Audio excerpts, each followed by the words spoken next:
Hello everyone, कैसे हैं आप सब लोग। जैसे कि आप सबको पता है कि इससे पिछली वीडियो में हम लोगों ने जो है वो डिस्कस करा था क्लास 11th फिजिक्स का कंप्लीट सिलेबस। और उसके साथ ही मैंने आप लोगों को बताया था कि जो न्यू एग्जाम पैटर्न है उसमें कितने क्वेश्चन जो है वो 1 मार्क्स के रहेंगे, 2 मार्क्स के रहेंगे। इसके साथ 3 मार्क्स के क्वेश्चन के बारे में आप लोगों को बताया था, वैल्यू बेस्ड क्वेश्चन और लॉन्ग आंसर टाइप क्वेश्चन के बारे में। तो आज जो है वो मैं एक क्वेश्चन पेपर लेके आया हूं जो कि जेके बोस ने 2022 में डाला था। तो आज मैं बताऊंगा कि किस तरह के क्वेश्चन जो हैं वो बोर्ड ने पिछले साल के एग्जाम में डाले थे।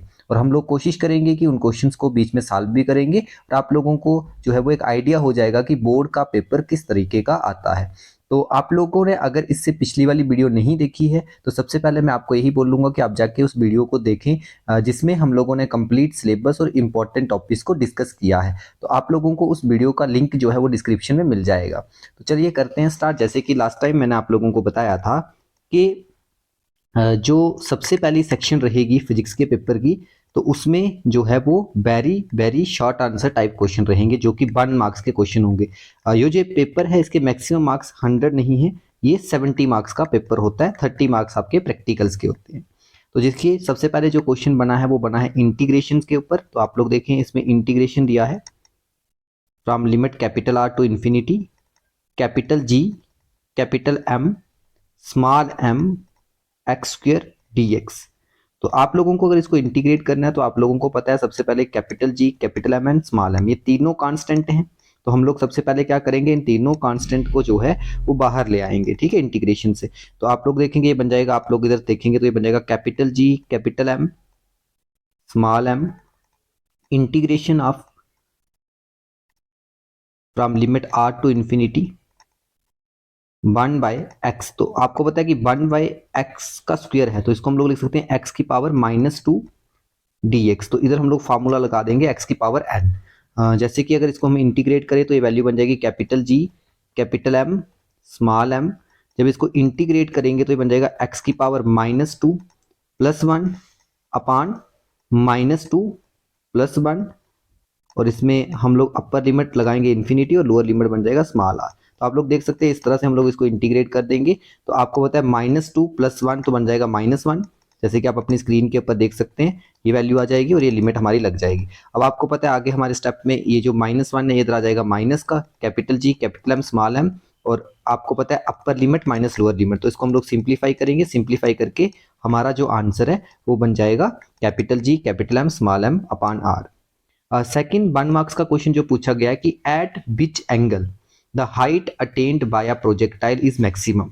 तो ये जो क्वेश्चन आप लोगों का बना है, ये क्वेश्चन प्रोजेक्टाइल मोशन से है, मोशन इन 2 डायमेंशन से है। तो आपको बोल रहा है कि हम लोग किस एंगल पे ऑब्जेक्ट को फेंके ताकि वो मैक्सिमम हाइट तक जाए। तो आप लोगों को पता है, आप लोगों ने ऑलरेडी मोशन इन 2 डायमेंशन पढ़ा हुआ है।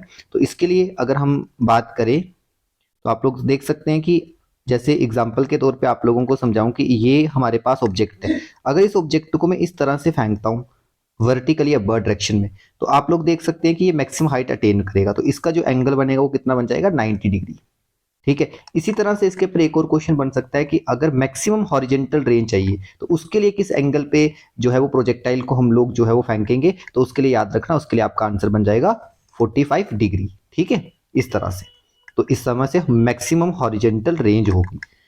नेक्स्ट क्वेश्चन जो है वो कोलिजन पे है। तो in which collision the colliding body move at a certain angle before and after collision. तो आपको पता है जब किसी एंगल्स पे कोलिजन होने के बाद बॉडी मूव करती है तो उस कोलिजन को हम लोग बोलते हैं 2 डायमेंशनल। तो यही इसका आंसर रहेगा। नेक्स्ट जो है वो सैटेलाइट्स पे क्वेश्चंस हैं। नेक्स्ट जो 1 मार्क्स का क्वेश्चन पूछा गया है वो डिग्री ऑफ फ्रीडम पूछा गया है मोनो एटॉमिक गैस की। तो आपको पता है कि डिग्री ऑफ फ्रीडम का मतलब कि जो भी पार्टिकल है वो कितनी डायरेक्शंस में मूव कर सकता है। तो मोनोटॉमिक गैस की पॉसिबल डिग्री ऑफ फ्रीडम कितनी होती है, 3 होती है। ये आपको आंसर दे देना है। नेक्स्ट क्वेश्चन जो है वो 2 मार्क्स में क्वेश्चन पूछे गए हैं। अगर हम लोग इन 2 मार्क्स के क्वेश्चन की बात करें तो इसमें क्वेश्चन पूछा गया है डायमेंशन फार्मूला इसका, प्रेशर का। तो सबसे पहले आपको एक क्वेश्चन में सॉल्व करवा के दिखा देता हूँ कि डायमेंशन फार्मूला कैसे कैलकुलेट करते हैं। सिमिलर वे से आप लोग बाकी कर सकते हो। देखिए सबसे पहले आपको पता है pressure is equal to force per unit area. देखना ध्यान से किस तरह से हम लोग इसको कैलकुलेट करेंगे।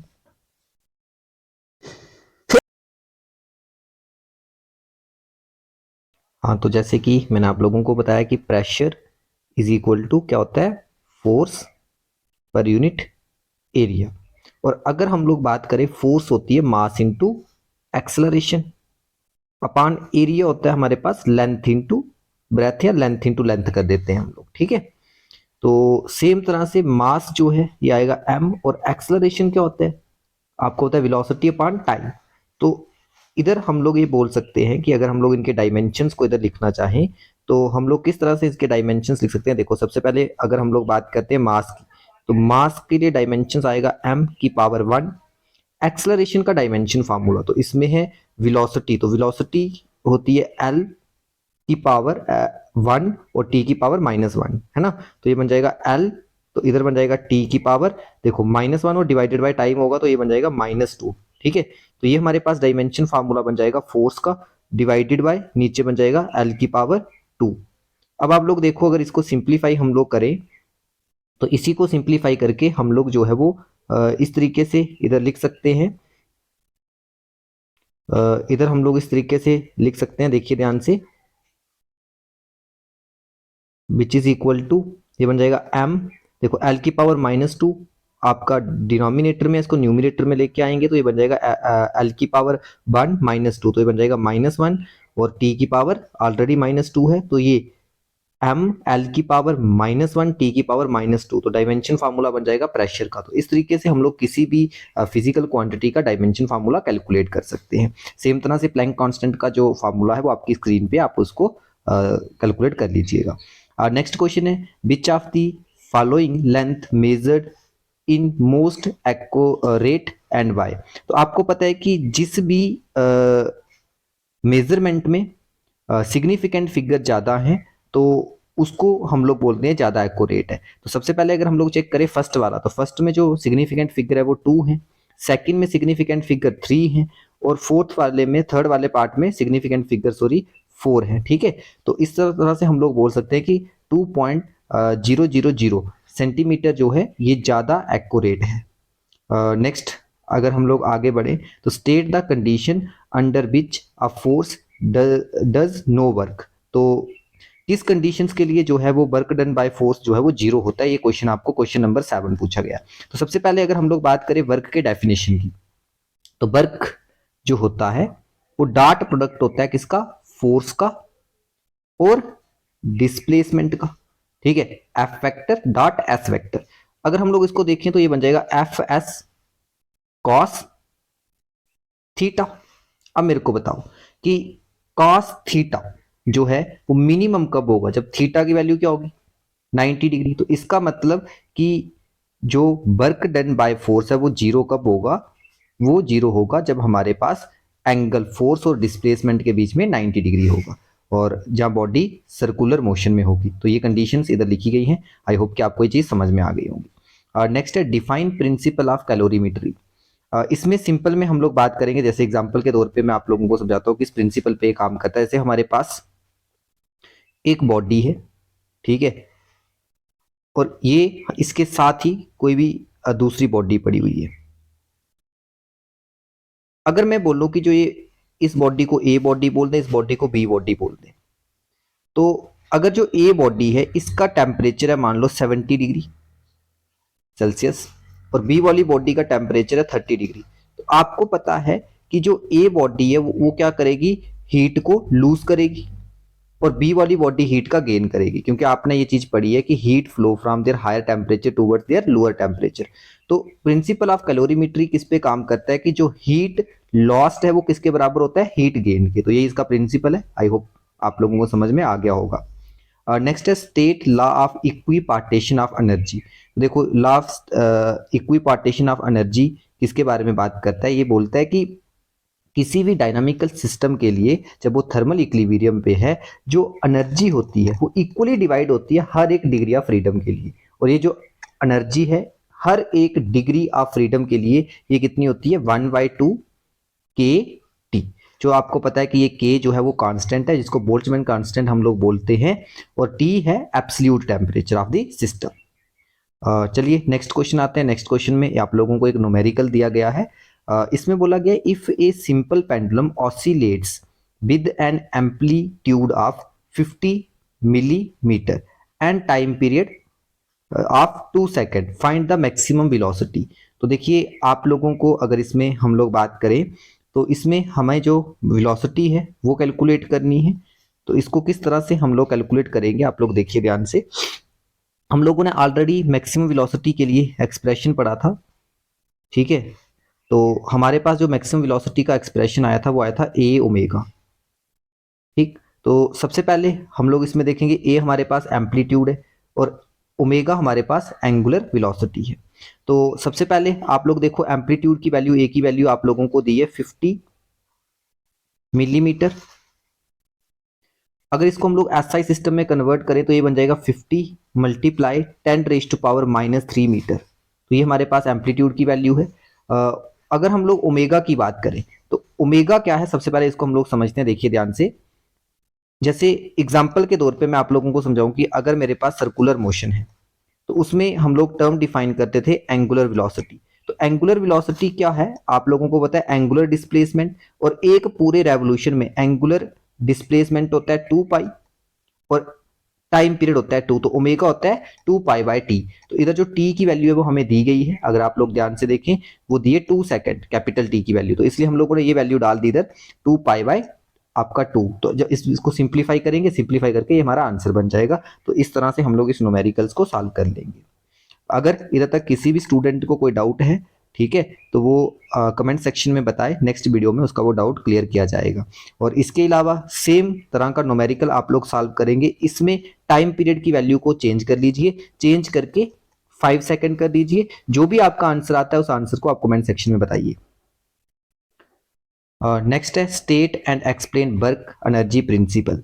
तो जो वर्क एनर्जी प्रिंसिपल है वो बोलता है कि work done by the net force acting on a body is equal to the change produced kinetic energy of the body. तो ये आप लोगों का वर्क एनर्जी प्रिंसिपल पे क्वेश्चन आया, सिंपल क्वेश्चन है। आप लोगों को मैं सारे क्वेश्चंस के जो सोल्यूशन है वो इधर प्रोवाइड कर देता हूं।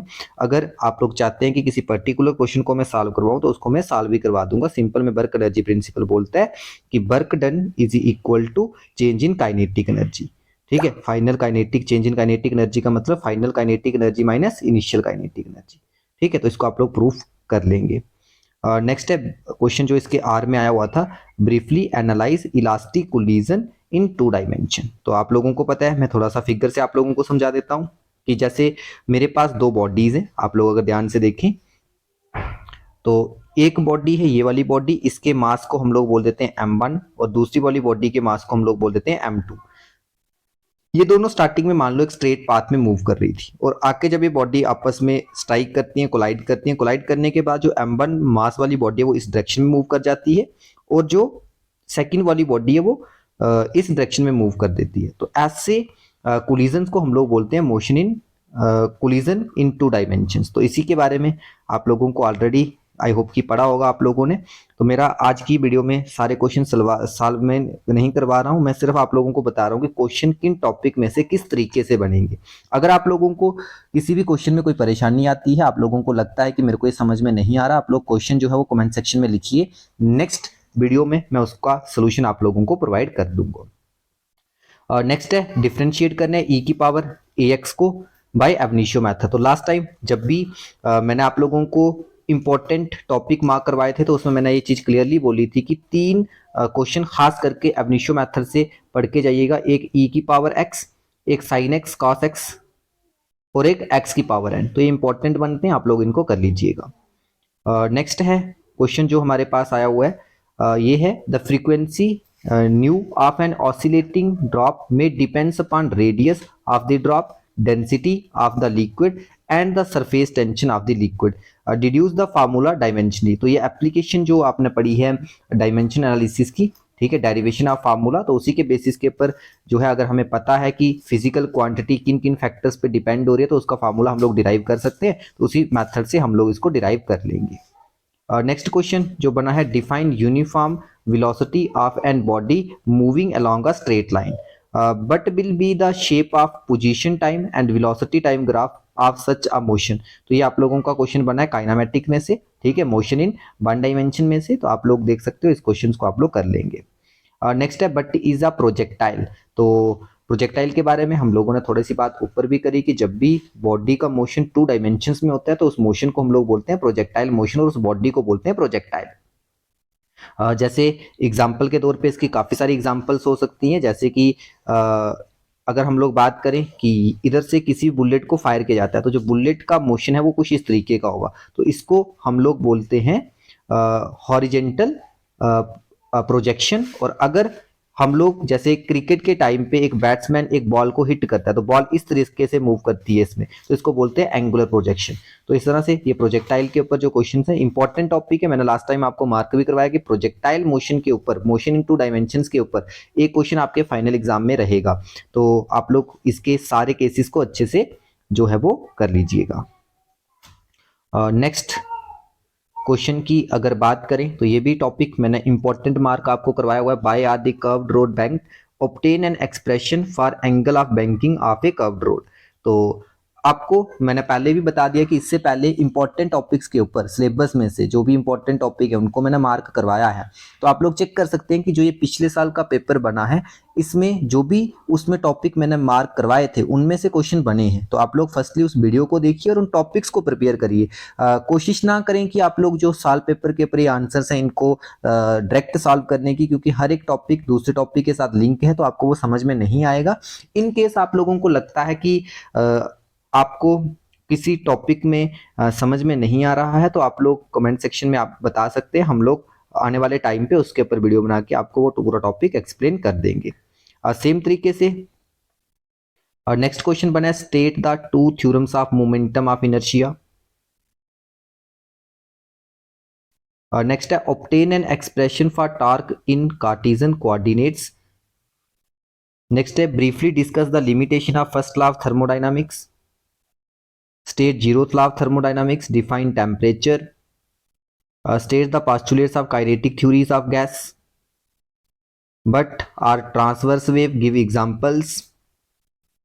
ठीक है, ये क्वेश्चन आप लोगों का बना है वैल्यू बेस्ड क्वेश्चन, जो कि 4 मार्क्स का इस तरह का एक क्वेश्चन बनेगा आपके पेपर में। तो जिसमें बोला है through friction oppose relative motion that in certain cases friction is also the cause of motion, give one example where friction cause motion. तो जब हम लोग चलते हैं तो चलने के लिए फ्रिक्शन जरूरी है, तो ये हम लोग इसका ए पार्ट का आंसर लिख देंगे। Give the direction of friction on front wheel of a bicycle when it is pedalled. तो आपको पता है कि फ्रिक्शन ऑलवेज जो है वो बैकवर्ड डायरेक्शन में एक्ट करता है, तो आप इसका आंसर लिख देंगे in the backward direction. Friction is a necessary evil, why does this imply in day to day life. तो अगर हम लोग देखें फ्रिक्शन की अगर बात करें तो मैंने आपको बताया है कि फ्रिक्शन के एडवांटेजेस भी हैं, जैसे कि मैंने आप लोगों को बताया था कि विदाउट फ्रिक्शन हम लोग चल भी नहीं सकते, हम लोग बोर्ड पे लिख भी नहीं सकते, है ना।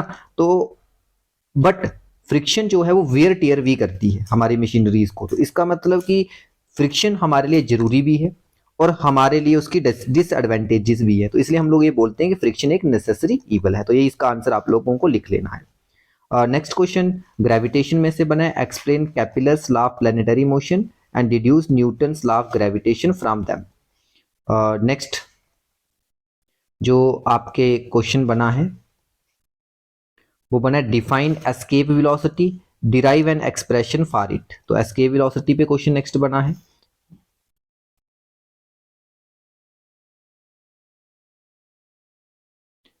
नेक्स्ट क्वेश्चन है define terminal velocity and derive a relation for it. Define capillarity and deduce ascent formula. Next question उसके बाद है briefly discuss the formation of standing wave in open organ pipe. ये आपका वेव में से question बना हुआ है और इसी में अगर हम लोग बात करें तो जो आर में क्वेश्चन आया था वो था expression for the velocity of A particle executing SHM. तो ये इस तरह के 3 क्वेश्चन जो है वो लॉन्ग आंसर टाइप में बने थे। तो इस वीडियो में मैंने आपको कंप्लीटली एक साल पेपर की हेल्प से समझा दिया कि आपके जो फाइनल बोर्ड का पेपर रहेगा जो कि 70 मार्क्स का पेपर आने वाला है उसमें किस तरीके से आपको क्वेश्चंस आने वाले हैं। तो आप लोग जो टॉपिक मैंने आपको मार्क करवाए हैं उनकी स्टडी करें, और अगर फिर भी कहीं पे कोई परेशानी है तो आप लोग बताएं, हम लोग उसके ऊपर बात करेंगे। Thank you very much, have a nice day.